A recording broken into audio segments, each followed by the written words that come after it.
tal? ¿Cómo están? Muy buenas tardes. Les damos una cordial bienvenida a todos ustedes. Gracias por acompañarnos. Hoy tenemos un temazo, un tema impresionantemente importante, que es la democracia. De todas las veces se ha hablado de la democracia, desde la fiscalía, el tema de juicios orales, la justicia alternativa, una serie de mesas muy interesantes todas, y los ponentes no dejan de pronunciar el concepto de democracia. Entonces, en esta tarde nuestros invitados van a abordar cuáles son esas características propias de la democracia del siglo XXI. Ha cambiado un poco el concepto o la referencia que nosotros aprendimos de la democracia, o qué es lo que está pasando. ¿Se nos está desmoronando la democracia? ¿Es otra democracia?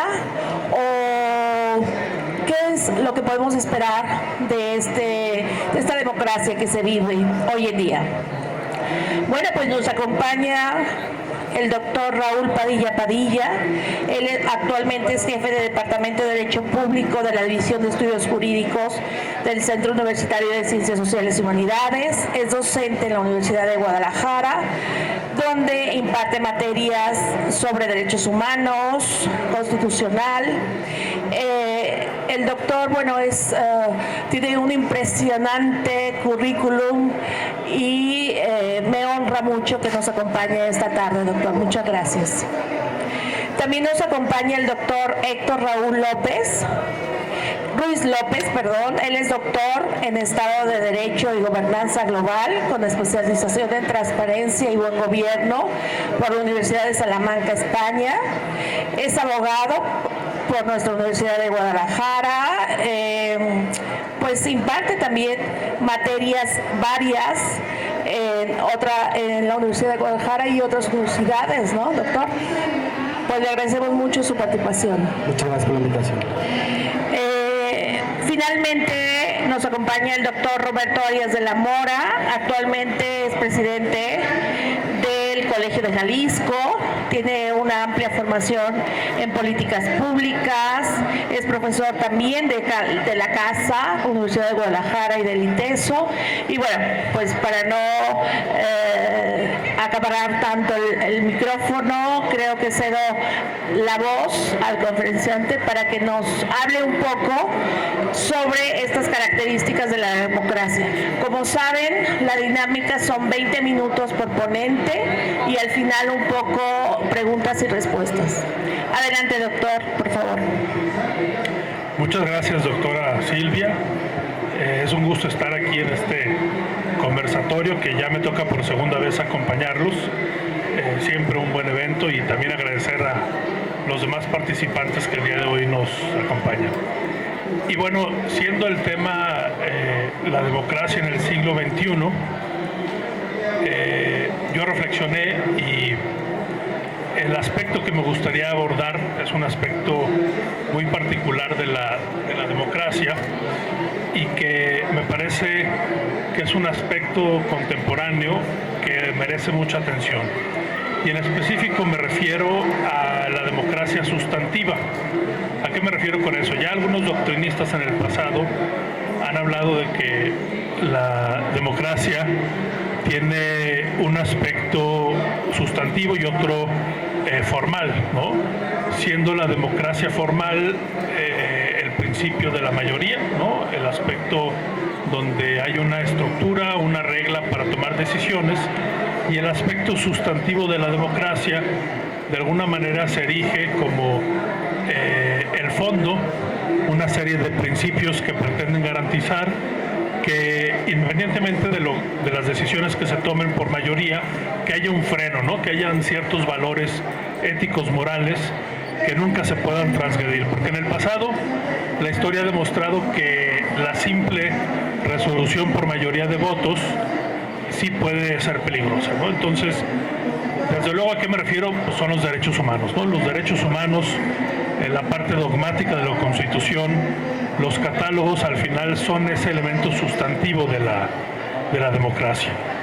Y yo he observado, y también he estudiado algunos doctrinistas que actualmente están preocupados por las características de la democracia sustantiva en el siglo XXI.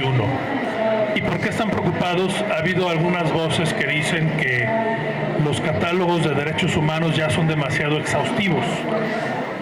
Inicialmente el lenguaje de los derechos humanos fue un lenguaje muy potente, un lenguaje que logró muchas protecciones en pro de la humanidad, pero conforme se fue consolidando empezaron a agrandarse mucho los catálogos de derechos humanos, y tanto a nivel local en los países respectivos, pero sobre todo en los tratados internacionales, ¿no? Y ha habido algunos doctrinistas que empezaron a externar ciertas críticas que dicen, por ejemplo, pues hay un derecho, por ejemplo, a las vacaciones periódicas pagadas, que en principio está tutelado como derecho humano, ¿no? Y dice, bueno, eso quizá es un derecho valioso, pero realmente estamos hablando de un derecho humano, o sea, ese es un derecho que amerita una protección tan amplia como debe serlo un derecho humano.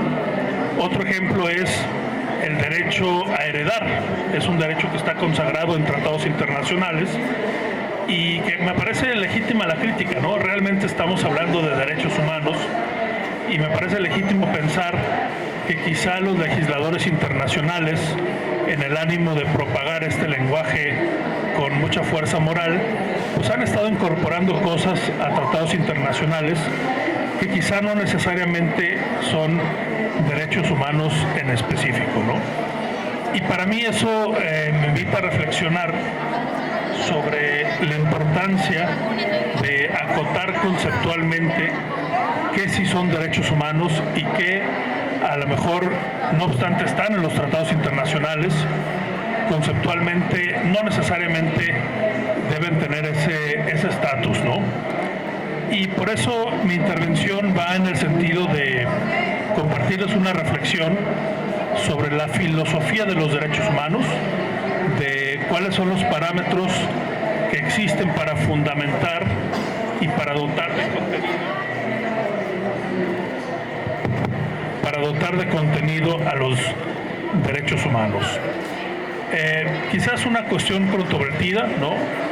Yo de repente me he encontrado con muchos doctrinistas que dicen ya no es necesario fundamentar los derechos humanos porque pues desde la Declaración Universal pues ya están reconocidos, ¿no? Tenemos catálogos ampliamente reconocidos y quizá yo pudiera estar de acuerdo con eso si la función de la filosofía de los derechos humanos fuera únicamente su fundamentación. Yo creo que hay un ejercicio filosófico para fundamentar los derechos humanos. Esto es para justificar su reconocimiento en los tratados, pero por otro lado hay un ejercicio filosófico para dotarlos de contenido, ¿no? Para en específico poder decir si yo soy titular de X o Y derecho humano, cuáles son las obligaciones correspondientes del Estado a las que yo me vuelvo acreedor.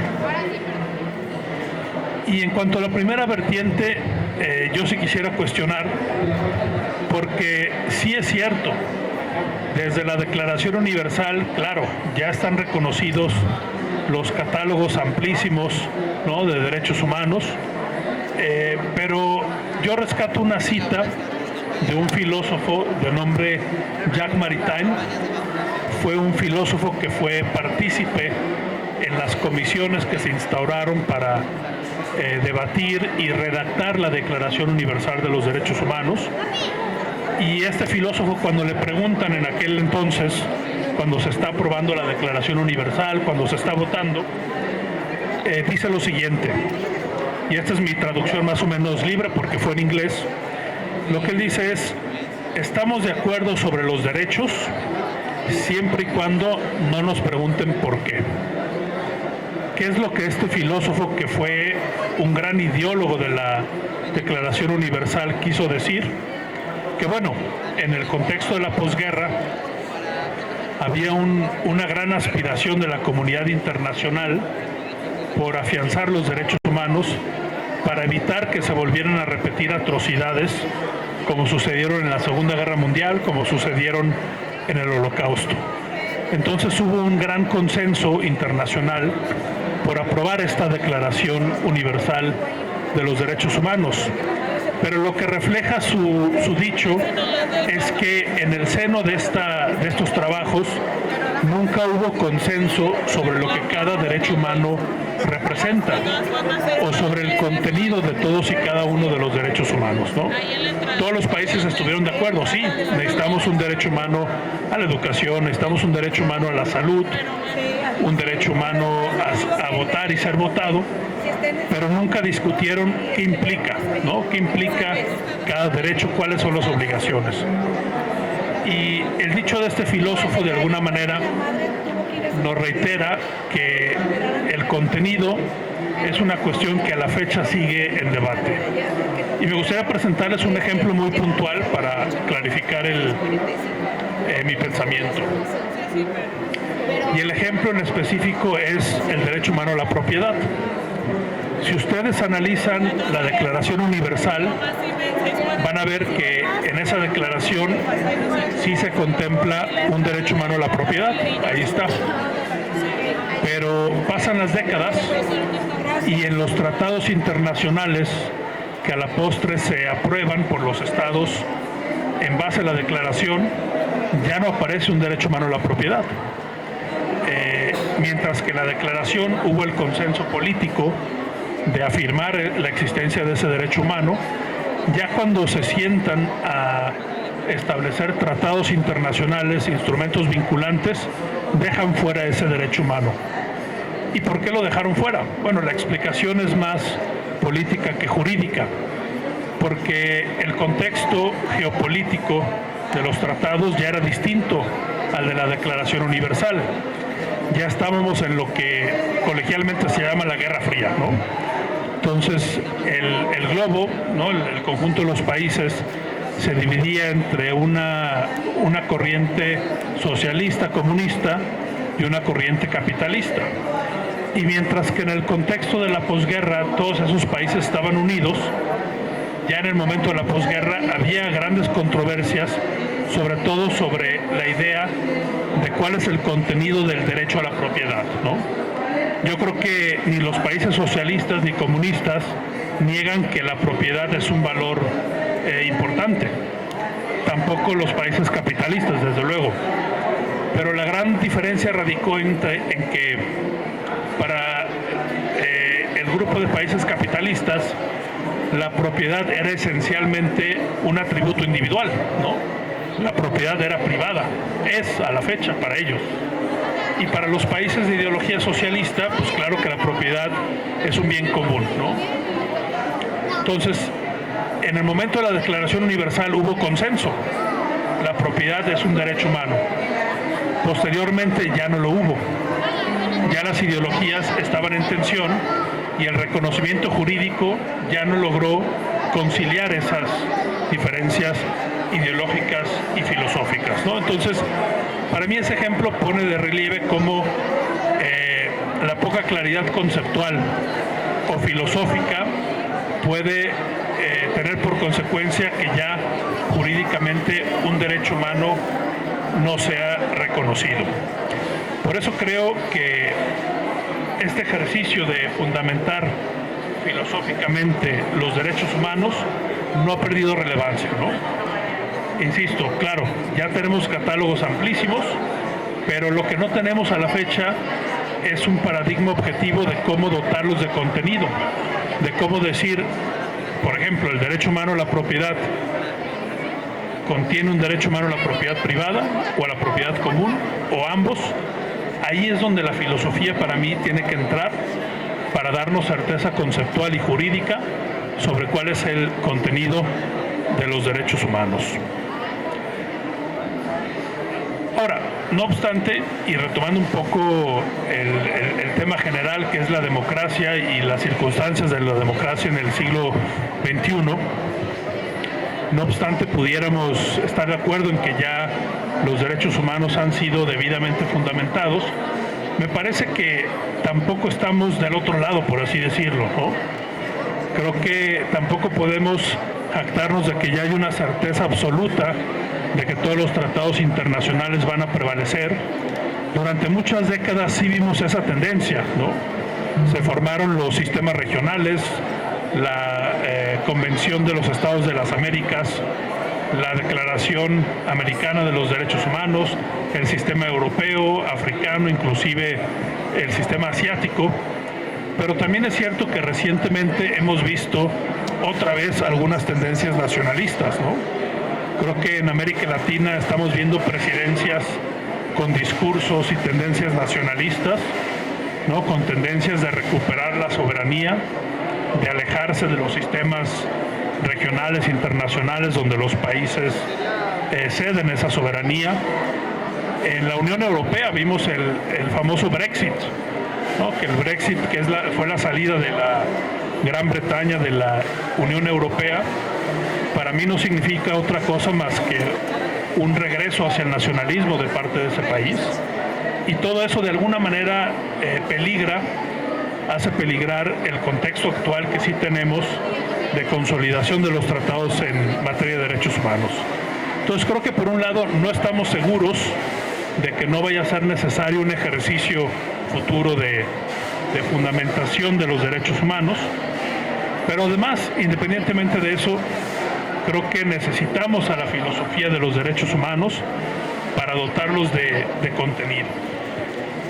Y para finalizar, me gustaría hacer énfasis en otro punto en otra preocupación que han externado varios doctrinistas en torno a los derechos humanos y que tiene que ver con esta tendencia que yo les comentaba de que ya tenemos demasiados derechos humanos reconocidos y que quizá lo prudente sería empezar a depurar un poco. Y en lo particular, como algunos doctrinistas lo han llamado, es la llamada inflación de los derechos humanos, ¿no? Yo, por ejemplo, como litigante, y esto lo he compartido con varios profesionistas, lo que uno siempre trata de hacer cuando está presentando algún reclamo, una demanda, algún argumento jurídico, siempre buscas cómo enmarcas tu interés o el reclamo que estás defendiendo como una cuestión de derechos humanos, ¿no? Siempre quieres decirle al juez, yo vengo a defender un derecho humano. Y esto lo que ha provocado es que ya cualquier cuestión la queremos enmarcar o la queremos vender, por así decirlo, como una cuestión de derechos humanos. Y eso tiene que ver desde luego también con que los catálogos cada vez son más amplios, ¿no?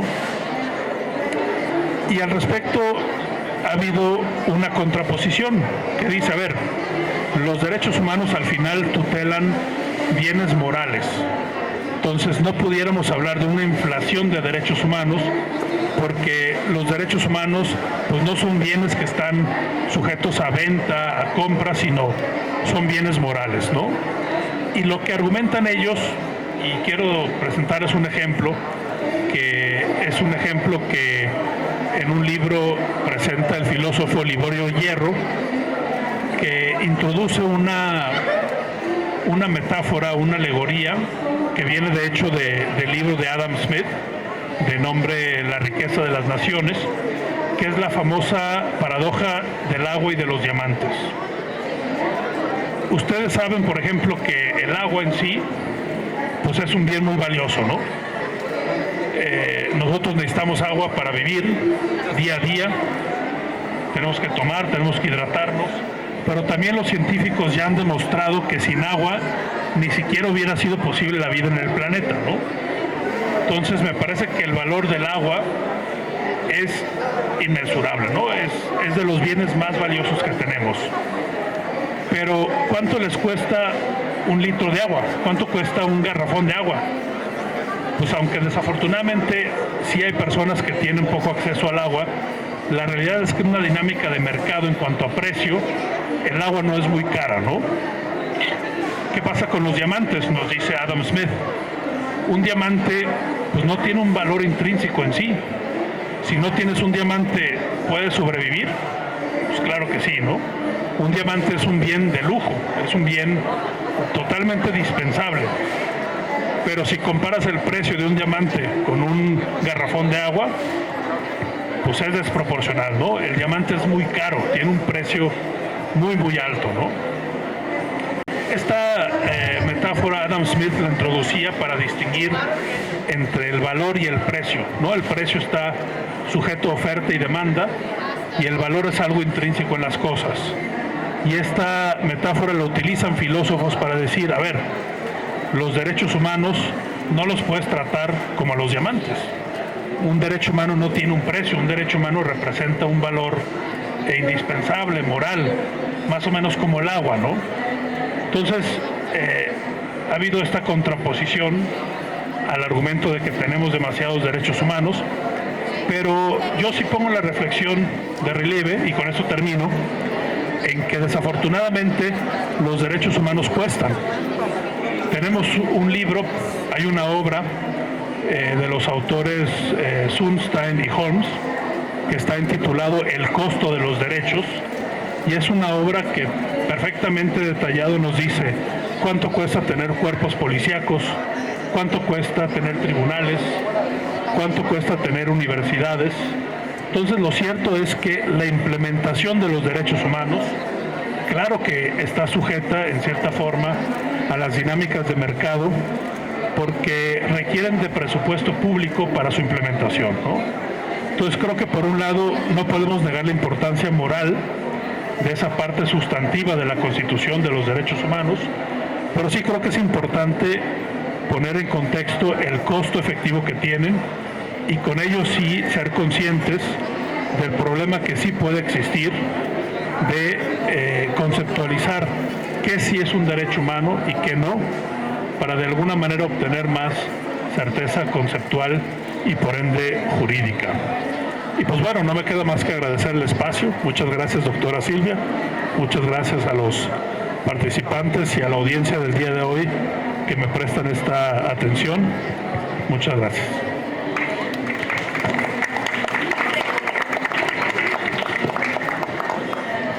Muchas gracias, doctor Raúl Padilla Padilla. Cedo el uso de la voz al doctor Héctor Raúl López para sus comentarios. Muchas gracias.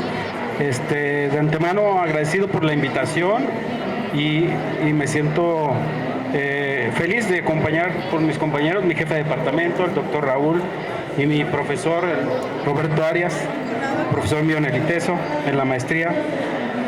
Cuando recibí esta invitación sobre hablar sobre las características de la democracia en el siglo XXI, pues me di a la tarea de hacer una investigación sobre cuál es la realidad de las democracias hoy en día en Latinoamérica y en gran parte del mundo. Entonces, me gustaría aportarles algunos datos que creo relevantes,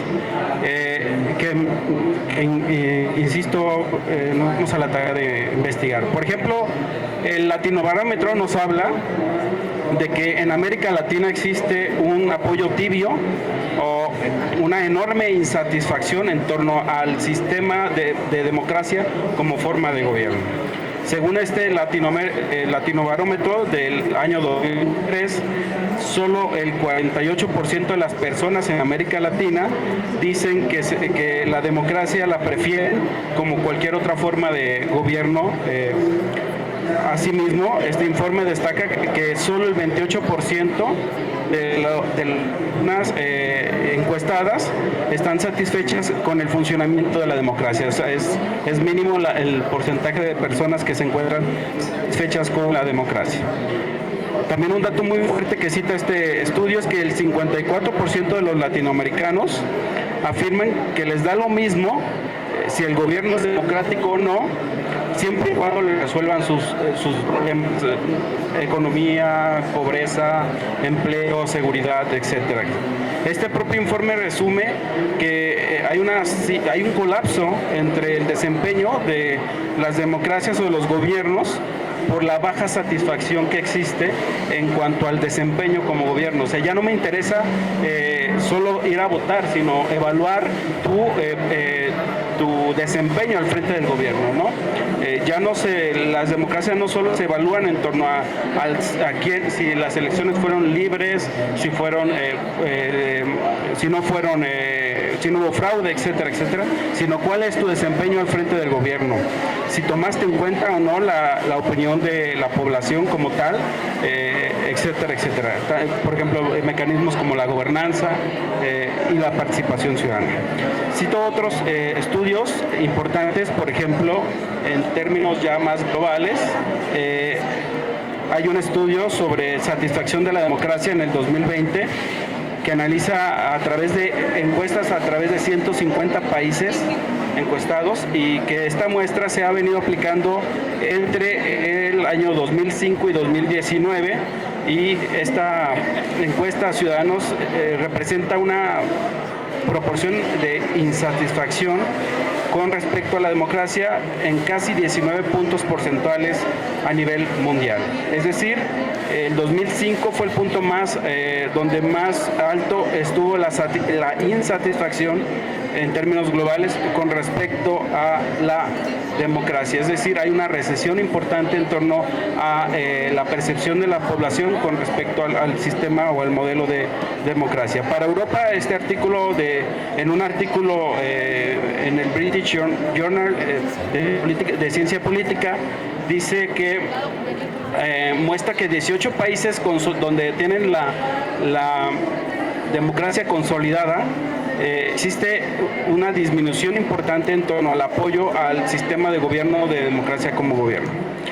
En otra encuesta aplicada la más reciente en el 2025, en 9 países occidentales como Francia, Italia, España, Países Bajos, Suecia, Reino Unido, Estados Unidos, etcétera, encuentra que la satisfacción con respecto al funcionamiento de la democracia está por debajo del 50%. Quiere decir que por lo menos países como Francia, tan solo el 19% está de acuerdo con la democracia, y en Estados Unidos el 20%, entre otros países. En España, por ejemplo, un estudio realizado por el CIS en el 2025 muestra una paradoja, ya que cerca del 80% de los encuestados siguen apoyando a la democracia por un lado, pero más del 50%, es decir, el 55% de la población está poco o nada satisfecha con el modelo de democracia para resolver sus problemas prioritarios en su vida cotidiana. Por otro lado, tenemos al índice de democracia de Economist, donde este índice muestra un puntaje promedio mundial que cae al 5.2 en una escala donde se mide del 0 a 10%, el nivel más bajo que se ha percibido desde que se creó el índice en el año 2006. Es decir, la gente poco a poco en diferentes partes del mundo está dejando de creer en la democracia como medio de resolución de sus problemas más prioritarios para su vida. La distribución mundial entre el 2023 y 2024 demuestra, de acuerdo a este índice, que cataloga a 24 países con democracias plenas, alrededor de 50 países con democracias defectuosas, 34 países con regímenes híbridos y 60 países con regímenes autoritarios. México es catalogado como un régimen híbrido. Encuentra en el lugar 84 de los 167 países evaluados por este índice. Y esto significa que tiene rasgos democráticos formales, es decir, que formalmente la Constitución somos un país democrático, pero ya en el actuar tenemos, actuamos o tenemos prácticas autoritarias bastante serias, autoritarias. Por lo tanto, no solo hay malestar subjetivo, sino también hay retrocesos objetivos en las libertades y en la calidad institucional, la calidad de las instituciones. Bueno, son 4 las causas que causan esta crisis en la democracia. en Europa, en América Latina y otras regiones del globo terráqueo, la primera día es el mal desempeño de la economía, la desigualdad y la inseguridad. Por más que elijamos o que votemos por nuestros gobernantes en forma democrática, los problemas persisten y en muchos de los casos se incrementan. Siguen problemas graves de inseguridad, siguen problemas, y sobre todo en países latinoamericanos, siguen problemas de pobreza, desempleo e inseguridad. Es importante decir que, por ejemplo, para Argentina, el Programa de las Naciones Unidas y el Desarrollo, así como otros informes, hacen una combinación y dicen que hay una altísima desigualdad entre el ingreso y los territorios, dejando atrás a la gente. No sé, hay mucha situación de pobreza en América Latina. Si la democracia no da seguridad, no da empleo, no da servicios básicos, la gente la deja de ver como medio de solución idóneo para sus problemas y empieza a voltear a ver otro tipo de métodos, deseando, dice, si me resuelve un populista mis problemas, no me importa, ¿no? Siempre y cuando resuelva mis problemas. Ahí es uno de los grandes problemas. Segundo, sería el tema de la corrupción y la captura del sistema político y las instituciones. Si bien es cierto, muchos gobernantes, muchos partidos llegan a ganar elecciones, llegan a ostentar el poder gracias a la vía democrática, por elecciones democráticas relativamente, una vez que se llegan al gobierno, empiezan a hacer unos cambios constitucionales significativos, empiezan a transformar a las instituciones y a capturarlas. México no está exento de ello. Incluso empiezan a desaparecer candados, grupos de presión, grupos de control, accountability, lo veíamos con mi profesor, ya vimos que en México ha desaparecido el INAI, ha desaparecido otros organismos importantes, y estamos por sufrir, en el caso de Jalisco, la desaparición del Instituto de Transparencia a nivel local, ¿no? Lo cual es significativamente lamentable para el tema de la transparencia. Hay reportajes donde ya bajo este nuevo esquema de no tener o contar con un organismo constitucional autónomo como lo era el INAI, y ahora bajo la Secretaría de Anticorrupción y Buen Gobierno, con este organismo desconcentrado que se llama Transparencia para el Pueblo, el 98%, entre el 98 y el 99% de las quejas, es decir, la sociedad solicita información, se les niega, y entre el 98 y el 99% de estas quejas que se presentan para exigir que se les conteste han sido denegadas. Es decir, los gobiernos están insistiendo en ser opacos, y sí hay una gran transformación en torno al tema de la transparencia en México. Bueno, por otro lado, la tercera brecha está el tema de las expectativas ciudadanas, el desempeño. Es decir, hubo una ola democratizadora, sobre todo en Latinoamérica en los años 80, donde empezó a permear, entre ellos México. Hubo alternancia en los gobiernos, sin embargo los problemas subsisten, la pobreza se incrementa, la inseguridad escala, no ha sido la respuesta, y sin embargo nos vendieron más bien que las democracias iban a venir a solucionar muchos de los problemas que tienen las sociedades en Latinoamérica y en otras partes del mundo. La idea hay algunos autores como Pippa Norris que hablan cosas interesantes sobre la idea de ciudadanos críticos. Es útil para que muchas de estas democracias ya consolidadas habla sobre la gente que sigue apoyando la democracia como principio, pero que se han vuelto más críticas en torno al desempeño de estos gobiernos que han llegado por la vía democrática. Tenemos, por ejemplo, el caso de Maduro, Chávez, que en teoría simulan llevar a cabo elecciones, y se han encargado de destruir, de capturar a las instituciones. Tenemos también a Nayib Bukele, que una vez ya que llegó llegó al poder por la vía popular, por la vía democrática, pues ya modificó la Constitución para poderse reelegir y creo que lo hace por forma indeterminada, ¿no? El tercero, el cuarto sería que existe una crisis en torno a la representación, el populismo y las nuevas formas de comunicación. Las redes sociales, si bien es cierto, empoderan o informan más a la sociedad, pero también las dividen, las confrontan, las desinforman. Hay mucha información falsa, mucha fake news. Todo mundo efectivamente tiene derecho en un país democrático a opinar, pero también no todos sabemos ni todos conocemos de todos los temas. Zapatero a tu zapato.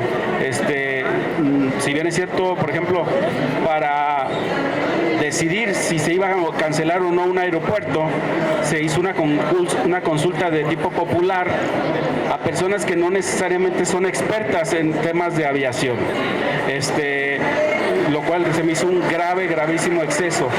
Pues si tú ya fuiste electo por la vía popular, por la vía democrática, pues consulta a los expertos. Para eso tienes un gran presupuesto y tienes un gran aparato de gobierno que te ayude a tomar las decisiones y que tú enfrentes y asumas la responsabilidad de que si tú decides cancelar un aeropuerto, que sea en base a decisiones informadas, no a decir que el pueblo es sabio, que el pueblo sabe y por eso, porque el pueblo lo decidió, lo cancelas. Se me hace un verdadero exceso en ese sentido. Pues como reflexiones final, pues diría que los datos comparados son contundentes en América Latina, en Europa y en otros países del mundo. 1 de cada 3 ciudadanos está insatisfecho con la democracia como modelo de gobierno y más de la mitad dice que le da lo mismo cualquier otra forma de gobierno diferente a la democracia, siempre y cuando le resuelvan sus problemas inmediatos. En Europa y Norteamérica las encuestas muestran niveles de satisfacción igualmente bajos en torno a la democracia, mientras que índices de democracia registran el peor desempeño global que ha tenido la democracia en otros de los países, perdón, de lo que existen en el mundo. Hasta aquí dejaría yo mi participación. Gracias, doctora y compañeros. Sí, muchas gracias, doctor Héctor Ruiz López. Cedo el uso de la voz al doctor Roberto Arias de la Mora, por favor. Muchísimas gracias, doctora Silvia Patricia, y reiterándole mi agradecimiento por compartir esta mesa con dos destacados académicos de la Universidad de Guadalajara. Lo tengo que pegar para que se escuche mejor. Bueno, yo me gustaría complementar lo que ya han expresado mis colegas en la mesa. El doctor Raúl nos ha expresado muy bien el proceso de evolución de la expansión de los derechos humanos, que está fuertemente ligado, si lo vemos en términos sociales, en una permanente búsqueda de las sociedades a incrementar sus libertades. Es eso, la expresión de los derechos humanos no es otra cosa más que una búsqueda permanente de la sociedad por ampliar su libertad. Y ya nos planteaba acá mi estimado Héctor, ¿dónde está el problema? El problema está en las relaciones, en las relaciones políticas, en la política. La política es la que está en crisis, entendiendo y definiendo la política esencialmente como la relación entre el gobernante y el gobernado. Y bueno, ya nos ofreció una serie de estadísticas en donde nos hace ver que cada vez más los colectivos, los gobernados, están dispuestos a sacrificar su libertad en aras de que alguien más venga a solucionarle sus problemas. Y ese es un gravísimo problema. ¿Qué es lo que sucedió en estos, o qué ha sucedido en estos 25 años, en este primer cuarto del primer tramo del siglo XXI? Quiero recuerdo ahora que estaba escuchando a los colegas un texto que salió publicado exactamente en el año 2000 del ex vicepresidente de los Estados Unidos, Al Gore, que se llamaba Ataque a la razón. Y es todo un estudio muy profundo en donde se cuestiona el ex vicepresidente norteamericano qué le estaba sucediendo a los norteamericanos. Y a lo que se refería es que estaba espantado, literalmente, de que los norteamericanos, los ciudadanos norteamericanos, estuvieran más atentos a situaciones de escándalos, por ejemplo, de violencia intrafamiliar, de las grandes estrellas, ¿no? O de exboxeadores, pero que poca atención le prestaban a situaciones mucho más graves. Debo decir que Al Gore, una vez que pierde la elección, se dedica y se vuelve un activista muy importante de la causa para visibilizar los efectos del cambio climático y la necesidad de transformar los sistemas de producción y de comercialización del mundo. Y él, en esta reflexión, la traigo a colación porque exactamente lo que él decía es, más o menos la tesis es que la democracia norteamericana había nacido en un momento en donde la tecnología que permitía la construcción de opinión pública era la tecnología de la imprenta. Y esta tecnología, los famosos panfletos y los periódicos, el ejercicio de la lectura, en donde las sociedades o la sociedad norteamericana se informaba de los asuntos comunes, es un acto racional. Es un acto que entra por la cabeza, por la mente. El hecho de leer la noticia nos hace esencialmente racionales. Y entonces él hace una hipérbole para plantear cuál es la tecnología dominante hoy. Y lo que nos plantea es que la tecnología hoy, la forma de informarse los ciudadanos es la imagen,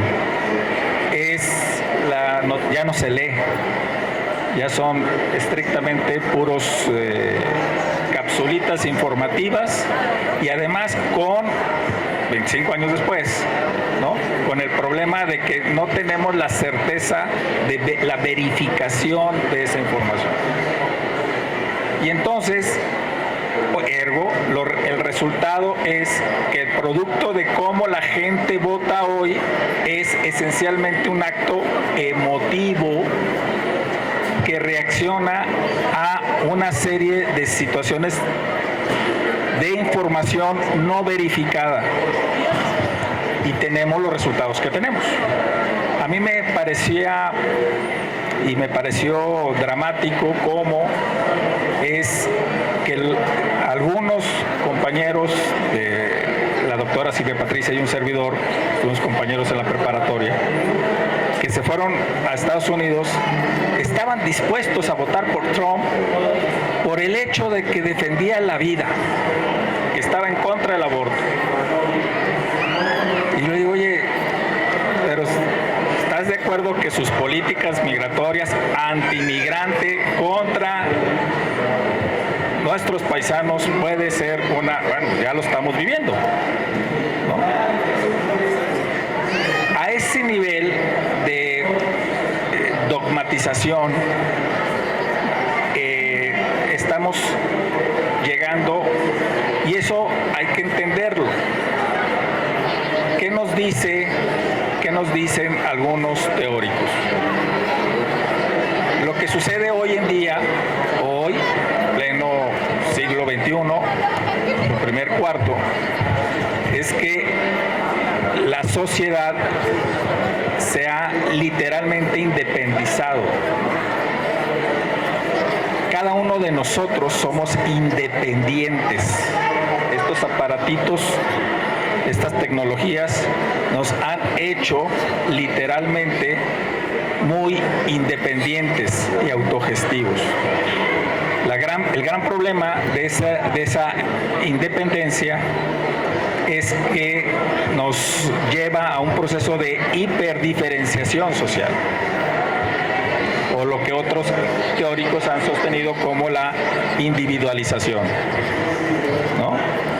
Si eso le agregamos que estamos intervenidos tecnológicamente por algoritmos que nos comunican lo que queremos saber, luego caemos en la falsedad de que creemos que lo que estamos leyendo en ese aparatito es la realidad, y no es así. Entonces tenemos una sociedad muy independiente, hiperdiferenciada, y por lo tanto la vía de solución de los problemas colectivos se dificulta.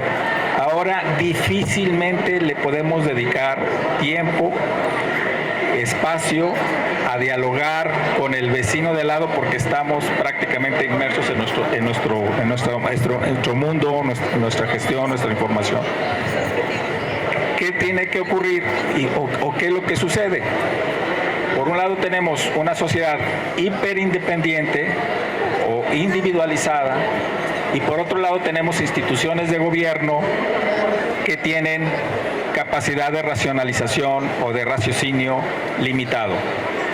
La capacidad de gestionar la información por parte de las instituciones con esta complejidad, con esta diversidad, con esta hiperdiferenciación social, pues obviamente dificulta el poder responder a deficiencias, y eso explica lo que decía bien Héctor respecto a que el ciudadano termina hartándose y esperando que las instituciones, ¿no?, llegue un nombre o una persona, ahora no ya estamos en una cuestión hasta sea mujer o sea hombre, pero que sea capaz de poner orden al desorden. Y eso es terrible esas son muy malas noticias para la democracia. ¿Por dónde tenemos que empezar? Tenemos que empezar, uno, por la humildad de aceptar de que las instituciones de gobierno son insuficientes hoy para resolver nuestros problemas. La insuficiencia es un concepto que introduce la gobernanza y que reconoce que podemos tener, en el supuesto que pudiésemos tener gobiernos legítimos, competentes, potentes en el sentido de que tengan capacidades normativas de actuación, que se tengan los recursos económicos suficientes. Aún así, hoy en día, la acción gubernamental per se es insuficiente. Las problemáticas sociales, las problemáticas económicas y las problemáticas políticas hoy en día tienen que ser y concertarse junto con esos individuos y esa sociedad hiperindividualizada e hiperindependiente. Por tanto, si partimos entonces de la insuficiencia, estamos obligados a entender la necesidad de crear interdependencias.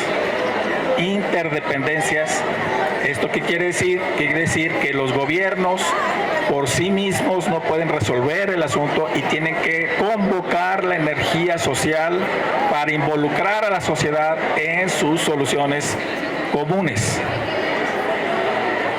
Y no solamente a la sociedad, sino a los sectores económicos, ¿no?, a la actividad, a los que realmente generan riqueza, ¿no?, que son los empresarios, ¿no? Entonces, en esta lógica de cooperación, de ir reconociendo que la acción por sí misma de cada uno de estos actores es insuficiente, entonces nos lleva a plantearnos cuál es la vía que tenemos para llegar a esencialmente a crear o aspirar a reconstruir lo que se ha perdido, que es la confianza. Los gobernantes desconfían de los empresarios desconfían de los gobernantes y, por supuesto, del pueblo bueno y sabio, ¿no? Los académicos también desconfían de algunas soluciones o algunas decisiones. Entonces, estamos inmersos en un proceso de absoluta desconfianza. Entonces, ¿por dónde tenemos que empezar? Uno, pues básicamente, insisto, comenzar por la honestidad, la franqueza y la humildad de que no podemos solos. Ninguno de nosotros podemos resolver nuestros problemas solos. Por tanto, ¿qué tenemos que hacer? Tenemos que construir puentes de diálogo.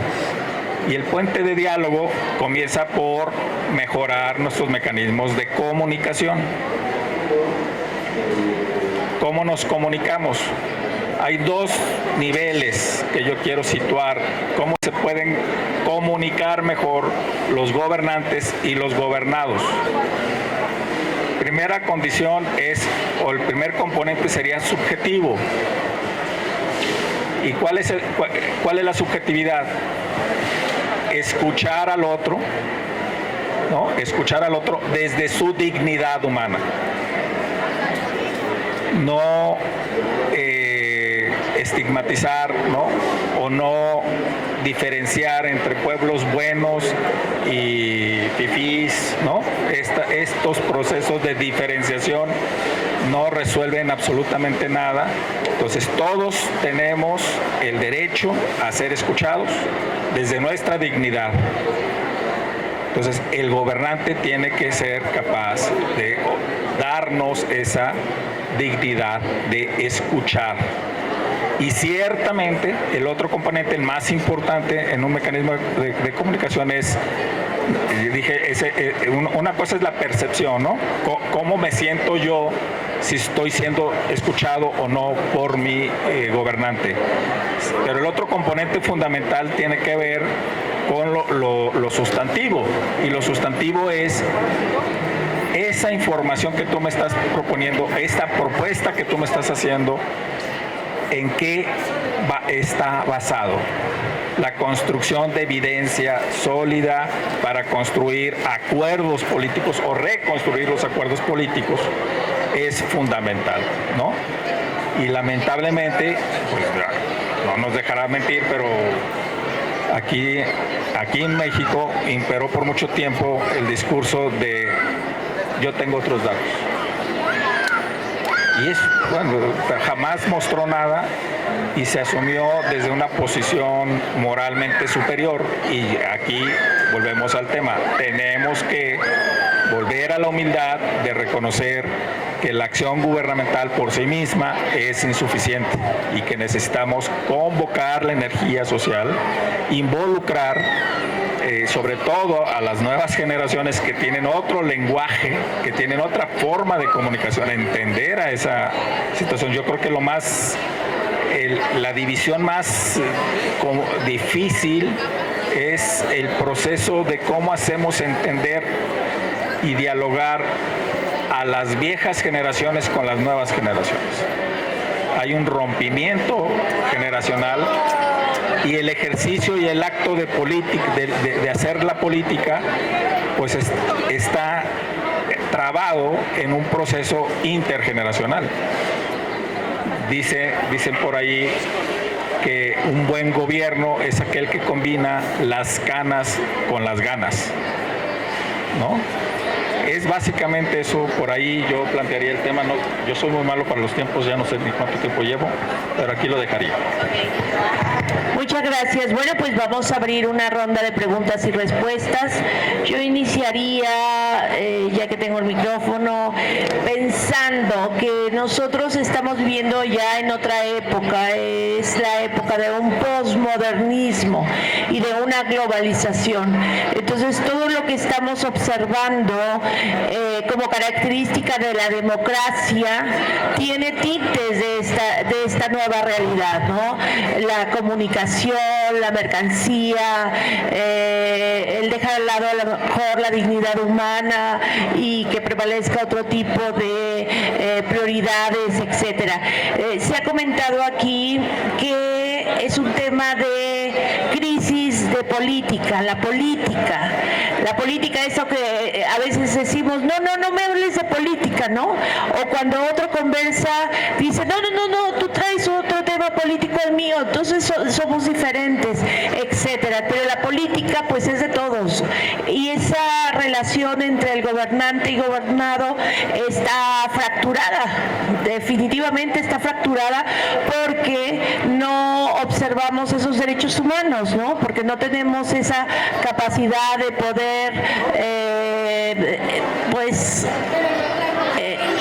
determinar ese derecho humano, y lamentablemente el ciudadano se siente aislado, desprotegido, etcétera. Y por otro lado también se nos dice que es un problema de corrupción, es un problema ya incluso en México de esa desaparición de instituciones que nos garantizaban esa democracia. Y yo sumaría el hecho, pues, también de la reforma judicial, que nos pone un poquito de nervios, porque hacia dónde nos vamos a dirigir no lo sabemos. La pregunta sería, en este sentido,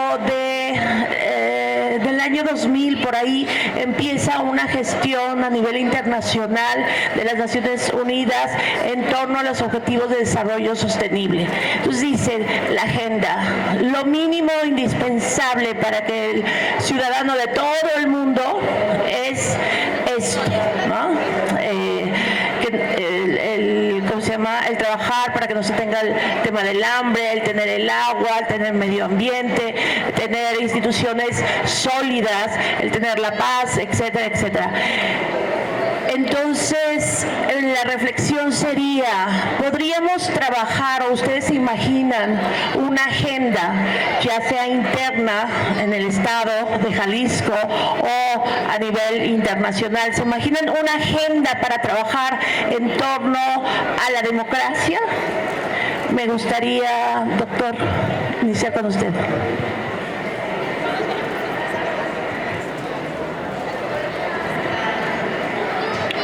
Bueno, pues yo insistiría en esta idea de, ya que menciona los derechos humanos, ¿no?, como uno de los ejes fundamentales, yo insistiría un poco en estos planteamientos donde se ha tratado de buscar certeza jurídica en qué es lo que tutela al final un derecho humano, ¿no? Y es que con este lenguaje que ha sido muy fuerte y que ha sido interpretado en el sentido de querer tutelar todo lo que es bueno para el ser humano, hemos perdido esa certeza conceptual.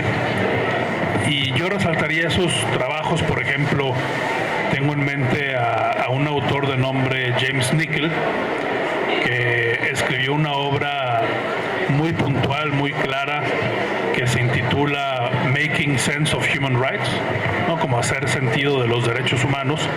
Y justo lo que él ahí resalta es que los derechos humanos deben de ser estándares mínimos, ¿no? Mencionaba usted hace unos momentos esos objetivos de la agenda, ¿no?, garantizar mínimos.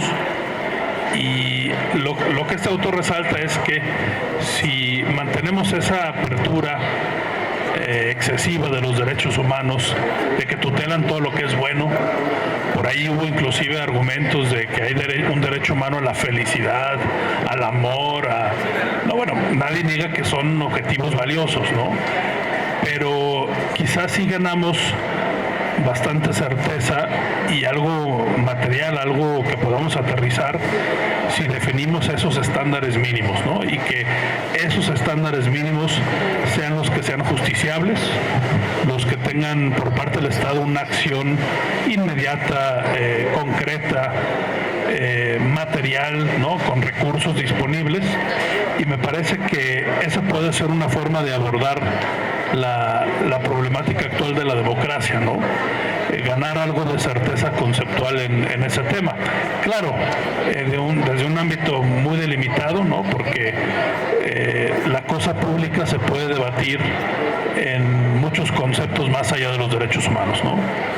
Pero creo que eso sería un ángulo que yo resaltaría, buscar cómo los derechos humanos son herramientas para garantizar estos estándares mínimos y que todo lo demás no necesariamente se descarte, pero que a lo mejor lo podamos analizar en términos de política pública, beneficencia, otro tipo de cuestiones.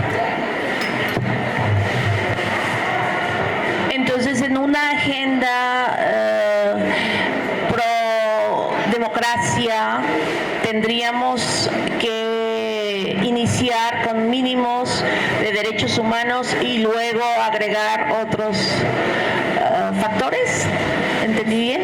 Sí, yo lo discerniría de la siguiente manera, ¿no? Fijar esos mínimos como cuestión de derechos humanos, que sean bienes tutelados y justiciables, ¿no? Que sean esos los bienes con los que yo pueda ir ante un juez y decir, a ver, me falta esto esencial, garantízamelo.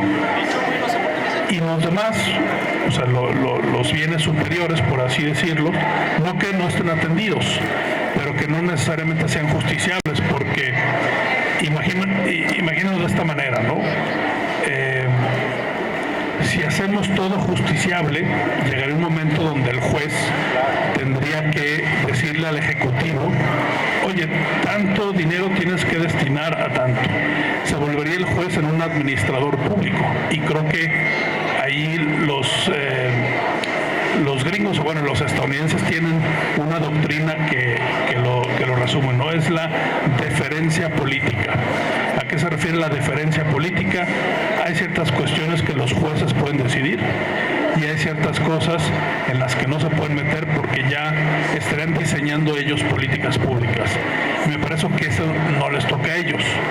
Por eso creo que efectivamente sería definir mínimos justiciables y que los demás bienes que son valiosos y que deben de ser tutelados, de eso se encargue la gestión pública, la administración pública, pero ya no sujetos a los dictados de los jueces, ¿no? Porque yo insistiría en que diseñar una política pública no es labor de un juez, es labor de la administración pública.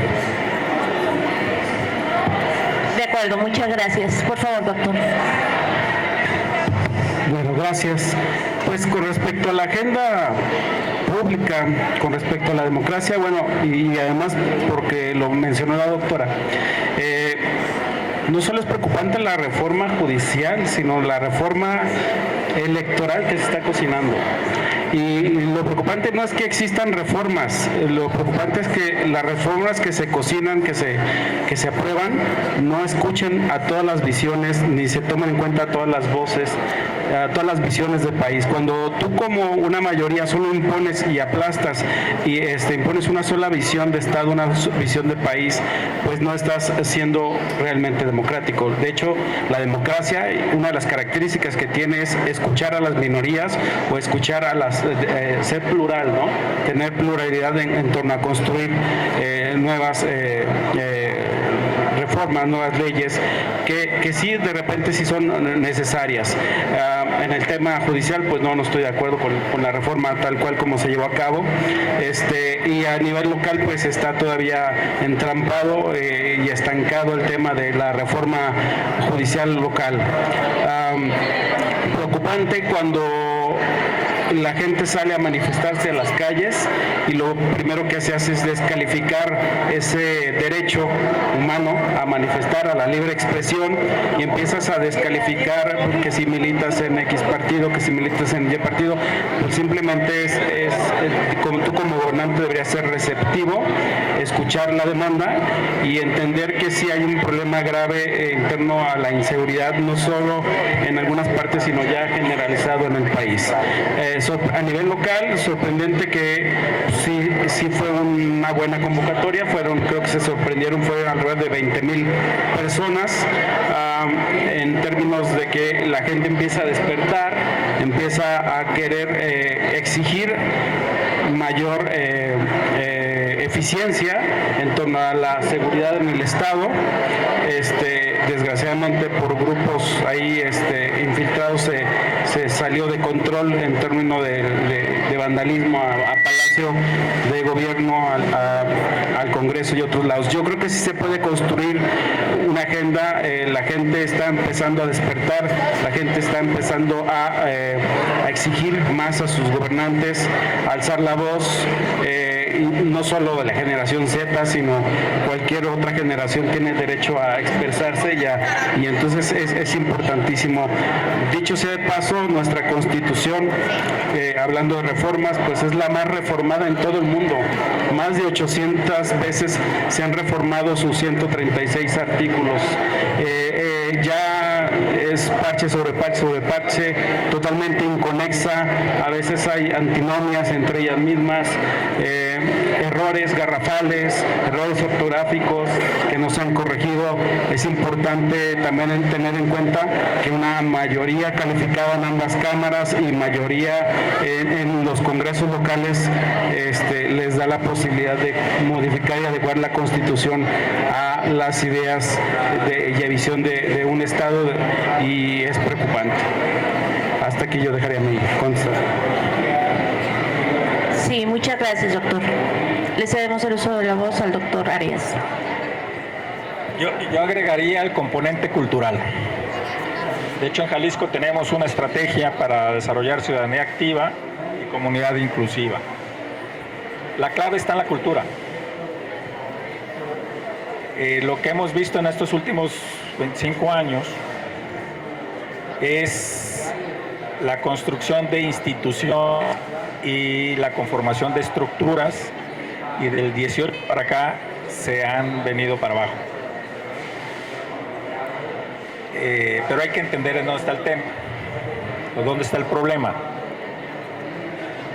Por muchos años se nos a nosotros en México la idea de que el problema fundamental de México era la alternancia en el poder, la alternancia pacífica en el poder. Y conceptualizamos la democracia esencialmente como el método. Y se fue conformando primero a partir de un proceso de liberalización política, en donde el poder fue abriendo espacios a la oposición, primero a nivel municipal, posteriormente a nivel de las entidades federativas, hasta llegar a la presidencia de la República en el año 2000. Nuestra gran sorpresa es que no bastaba con cambiar al gobernante, sino el modo de gobernar. Y pues en estos 25 años no nos ha ido muy bien. Y no nos ha ido muy bien porque los gobernantes que llegaron, pues le fallaron a la gente. Los gobernantes construyeron el monstruo que tenemos ahora. Se hablaba en el año 2000, con la presidencia de Vicente Fox, en el marco de la Agenda 2030 y todo esto, de que íbamos a aprovechar el bono demográfico. Bueno, ¿qué es eso del bono demográfico? Pues nada más y nada menos que la condición de transición demográfica del país, en donde la mayoría de la población estaba en el rango de lo que se conoce en los indicadores económicos como la población económicamente activa. Y entonces dijo, estamos a punto, vamos a aprovechar ese bono demográfico para relanzar la economía mexicana, porque prácticamente la mayoría de la población está en condiciones de trabajar. El problema es que el tamaño de la economía mexicana no dio para absorber a esa gran cantidad de población. Y se acuñó por ahí el concepto de los famosos ninis.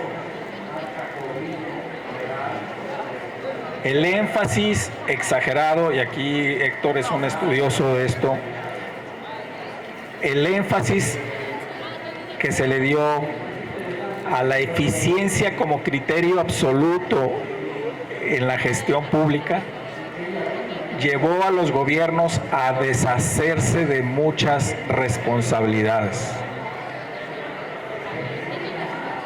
Y eso llevó a un gobierno estrictamente limitado, que además se le imputó una limitación mayor a partir de órganos autónomos. Y entonces era un gobierno que tenía poca capacidad de respuesta, pocos recursos, y además tenía que cumplir con todos los procedimientos debidos para ser transparentes y rendir cuentas. Y lo que se nos olvidó es que había que construir esos mínimos indispensables socialmente asequibles. Ergo, la gente, después de varios, en este acuerdo de democracia liberal, que pone el énfasis en la igualdad legal, pero se olvida de la igualdad sustantiva, de que es acceso a las oportunidades, pues se le dio la posibilidad para que cualquier gente que dijera, no estoy a favor de eso, y votaran lo que votaron. Así fácil y así de sencillo. Entonces, ¿qué necesitamos entender? Necesitamos entender que la reconstrucción política de la democracia no va a ocurrir por reformas, discúlpenme. Va a pasar en las comunidades, en el momento en el que nos vayamos entendiendo. Hay un concepto no recuerdo ahora los autores, pero que me fascina mucho, que es que en esta evolución de las sociedades por mayor libertad, el mejor mecanismo que han encontrado para garantizar las libertades es encadenar a Leviatán, esta figura del poder. ¿Y cómo lo vamos a encadenar? Construyendo pasillos estrechos en donde los ciudadanos estén permanentemente vigilando a nuestras autoridades. ¿Y eso dónde se construye? Pues no se construye en Palacio Nacional, no se construye en Palacio de Gobierno, ni siquiera en Palacio de Gobierno aquí. Se construye en las comunidades, en los vecindarios, en las colonias. A partir de que comencemos, insisto, a reconocer a nuestros vecinos. Eso se llama una nueva cultura democrática. Y no excluir a ninguno. Entonces, ¿cómo nos tenemos que activar? Pues yo lo que invito a los jóvenes, sobre todo porque es público joven, es dejemos un poquito de comunicarnos por la tecnología y empecemos a volver otra vez a la comunicación con el vecino, a conocer al vecino. ¿Cuál es la realidad en el territorio? En muchas colonias, muchos vecinos están muy quitados de la pena y de repente llega un operativo militar y resulta que en la casa de al lado era una casa de seguridad del crimen organizado. A ese nivel de desconocimiento tan elemental como que qué sucede con el vecino de al lado. Entonces, ¿qué necesitamos? Pues necesitamos básicamente iniciar un proceso de reconstrucción política, de cómo queremos que las autoridades nos entiendan, pues básicamente es a partir de una construcción dialógica, a partir del respeto, la solidaridad y la no exclusión, respetando las diferencias y las diferencias de opinión, ¿no? Y sin embargo, ¿qué es lo que hacemos socialmente? Excluimos al diferente. ¿Por qué? Porque estos aparatitos nos muestran lo que queremos ver, el mundo que queremos ver. Entonces, es un tema estrictamente de reconstruir un proceso cultural que se llama capital cívico. Y esa es la estrategia que se está planteando Jalisco, porque supone un proceso no de exigencia, participa. ¿Por qué no participan los jóvenes? Pues porque no me interesa lo que estás diciendo. Así de fácil, no me interesa. Lo que tú dices no refleja mi realidad. Dices que hay seguridad y yo estoy prácticamente atemorizado de que pueda desaparecer. Entonces, a ver, pues cuando tú me empieces a hablar de las cosas que realmente me importan en mi vida cotidiana, pues entonces empezaremos un poco a entendernos y a llegar a acuerdos. Por ahí va, pasillo estrecho, exacto, ese es el pasillo estrecho, es de 2019, ¿no? Se lo recomiendo. Daron Acemoglu y James Robinson, El pasillo estrecho, Estados, sociedades y cómo alcanzar la libertad. Recomendadísimo. Muy bien, muchas gracias. Por favor, la señorita me parece que tiene una pregunta. Bueno, muchas gracias por estar aquí y compartirnos sus experiencias. Mi nombre es Janet Vega, vengo de la maestría en políticas públicas y estamos aquí pues para escucharlos. Estamos hablando de temas de derecho y de justicia, ¿no? Pero también me llama mucho la atención todos los indicadores que nos presentaba el doctor Héctor sobre cómo se percibe la democracia en los países latinoamericanos. Y esto me retoma por decir a percepciones como el índice internacional de corrupción, ¿no? Donde a 2024 México se encontraba en el indicador 140 de 180 países, ¿no? Entonces a mí directamente lo puedo vincular con algo que ya decía el doctor, ¿no? Si no me estás dotando de mis derechos básicos, de mis necesidades básicas, ¿qué tan importante para mí como ciudadano va a ser quién está en el poder o qué sistema esté yo manejando? También hablábamos de tema como de la captación de instituciones como lo que es el INAI, ¿no? Entonces, ¿qué sucede con las instituciones que supone tienen que brindar contrapesos y donde México en la práctica no estamos realizando lo que dice todo nuestro marco legal, ¿no? Porque se supone que estamos en un sistema democrático, que tenemos ahora sí que estos tres poderes de gobierno que fueron creados para crear check and balance. ¿Y qué sucede cuando uno de ellos capta de cierta manera las funciones de otro, ¿no? Y estamos en esta lógica donde realmente no te estoy eliminando, pero sí te estoy como, pues ahora sí que encerrando a lo que yo necesito, ¿no? Y ¿dónde está ahora sí que el derecho y la justicia objetiva, ¿no? Porque claramente no siempre la corrupción es ahora sí que ilegal, ¿no? La corrupción también puede ser legal. Entonces, en este sentido, ustedes como estudiosos de la materia, ¿cómo ven este tema? O sea, ¿qué es lo que ustedes están no puedo decir que están a favor, pero cómo lo están manejando, cómo se está abordando desde sus áreas, cómo lo están abordando, digamos, los colegios de investigación como el Colegio de Jalisco, los estudiosos de la materia como el doctor Padilla y el doctor Ruiz, o sea, cómo lo estamos viendo ahora. Y en este mismo sentido, ¿qué deben hacer los jóvenes, no? Porque también, digamos, en nuestros estudios nos dicen, ya los jóvenes dan como hecho la democracia, pero no, porque nacimos con ella, se nos menciona. Pero realmente en este momento los jóvenes tampoco podemos decir que vivimos en un país democrático. Entonces ustedes ya, como decían, ¿no? Con las canas y la experiencia, ¿qué nos pueden decir? Gracias.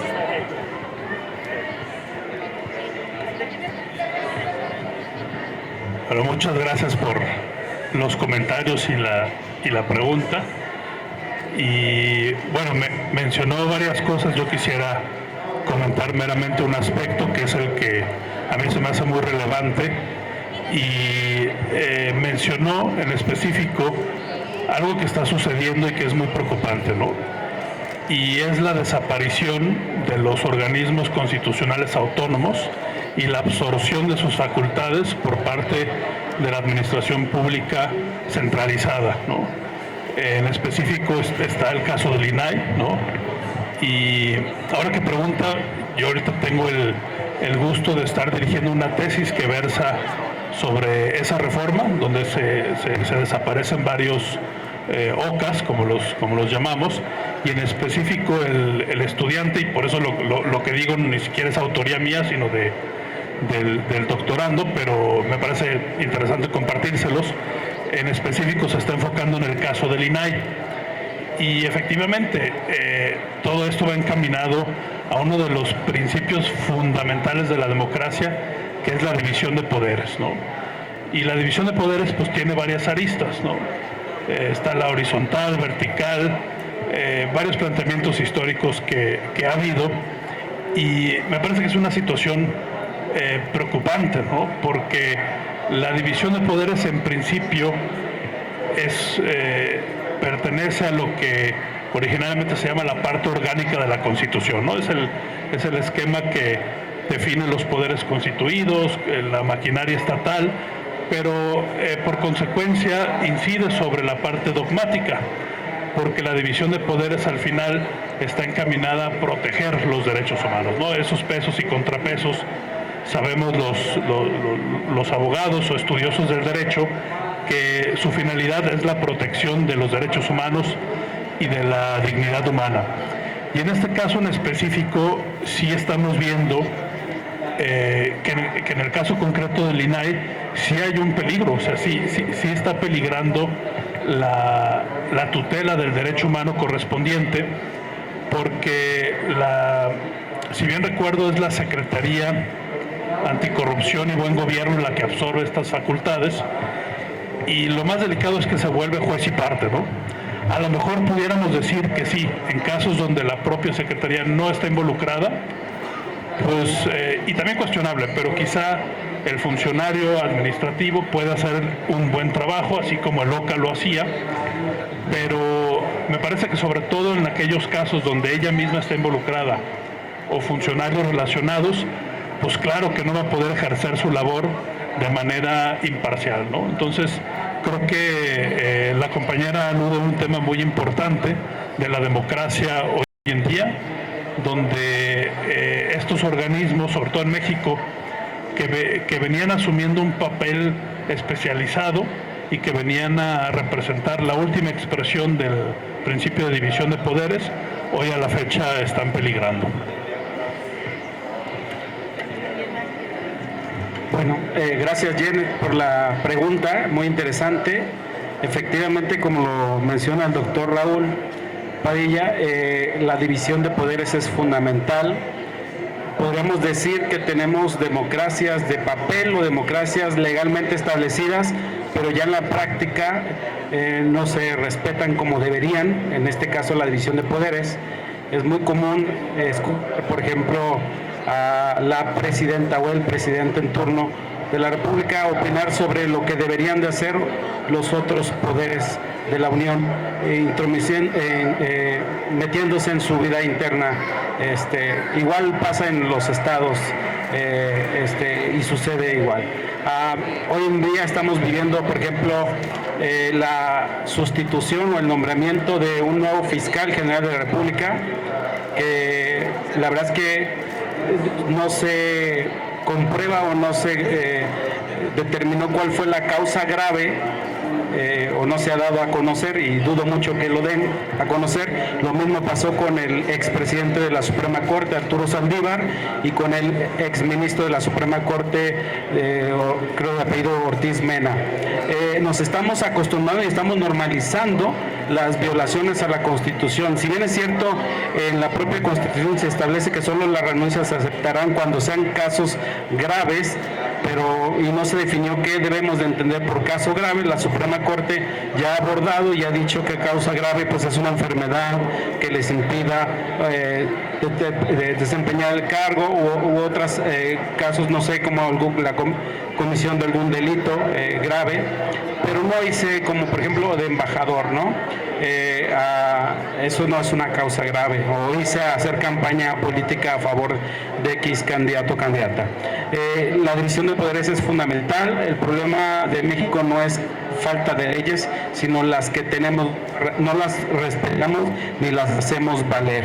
Es la importancia de los jóvenes que a la hora de votar lo hagan no todos en un mismo sentido, sino que lo hagan tratando de hacer pesos y contrapesos para que no suceda esto de darle mayorías calificadas a una sola opción política. Hasta que yo deje mi contestación. Bueno, nomás diría, ¿qué hacemos desde el Colegio de Jalisco? Construimos ciudadanía desde la educación, formando cuadros. Aquí tengo un extraordinario exalumno mío.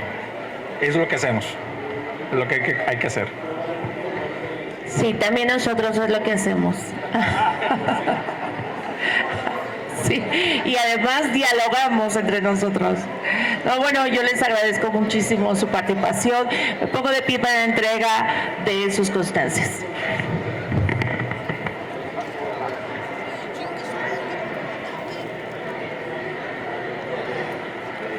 Dice así: la Universidad de Guadalajara, el Centro Universitario de Ciencias Sociales y Humanidades, otorga la presente constancia al doctor Raúl Padilla Padilla por su participación en el conversatorio sobre Derecho Global, Desafíos Legales para la Justicia Global, con la ponencia Características de la Democracia del Siglo XXI.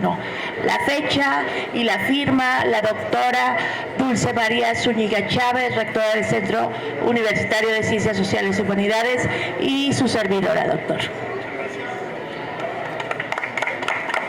Le entregamos un regalito y unas florecitas. Con Barcelona llegaron las flores. El mismo texto al doctor Héctor Ruiz López. Muchas gracias, doctor.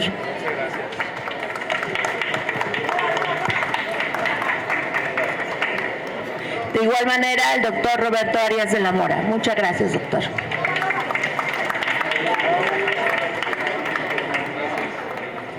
Muchas gracias a todos ustedes. Iniciamos la siguiente mesa. Por favor, a los ponentes que se acerquen.